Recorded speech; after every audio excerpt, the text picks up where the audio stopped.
Welcome back. We're looking at the move toward decriminalizing prostitution in Canada. Experts say that legalizing prostitution will lead to normalizing it, and that will lead to even greater demand. Tricia Bapti was a prostitute for 15 years and later worked as a citizen journalist every day of the trial of 26 prostitutes murdered by Robert Pickton. Some had been her friends. They said if we had it legalized, if we had a brothel, Pickton's victims never would have happened. When you look at countries where they have brothels, women like Pickton's victims would have never been allowed in the front door. Advocates against legalized prostitution want members of Parliament on their side. In Winnipeg, MP Joyce Smith gets that message. My opinion is this is garbage. Prostitution is a very dangerous place to be, and I'm totally against any of this happening in Canada. The legalization, the acknowledgement that prostitution is an industry is ridiculous. In looking at the move towards legalizing prostitution, we wondered about the demand side of the equation, the clients who pay for sex.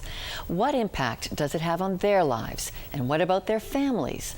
For our next segment, we found one man who was willing to talk about his experience. He requests anonymity to protect his wife and children. Whether it was through print magazine or the internet or through a video clip of some sort, I would find myself either being rewarded or comforted through instant gratification through masturbation. So that's kind of how it started, and it became embedded. It became an attachment at the beginning that developed into habituation and ultimately into addiction. That would be probably seeing that buying pornography is paying for sex. So I would say in my adolescence I paid for sex, even though it was a $10 spot to get a Playboy or it was to get a video. I paid for sex early, and it didn't cost much, but I still put money out to buy sex at that point.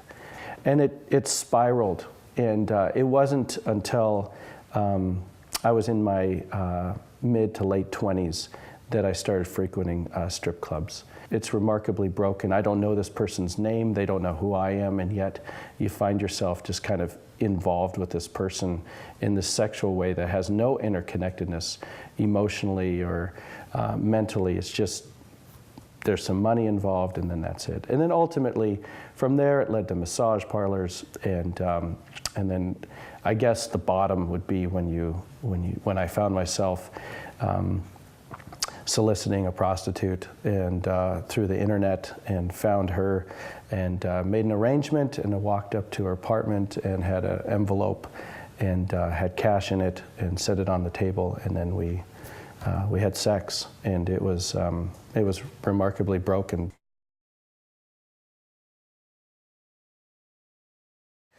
Yeah, I can remember it as clear as day. About 3 years ago, my wife came across she was on the internet and looking at mail, an email that came through, and she stumbled into a deleted file. And it was at that point she came across this email to a prostitute, and I was gone at the store at the time, and she phoned this prostitute.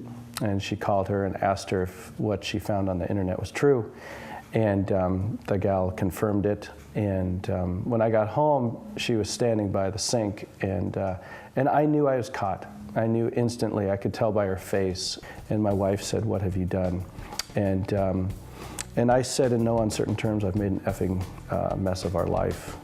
When Listen Up returns, forced into a life of prostitution at 13, she says selling sex is not a career anybody would want their children to aspire to. None of us want our daughters to be prostitutes.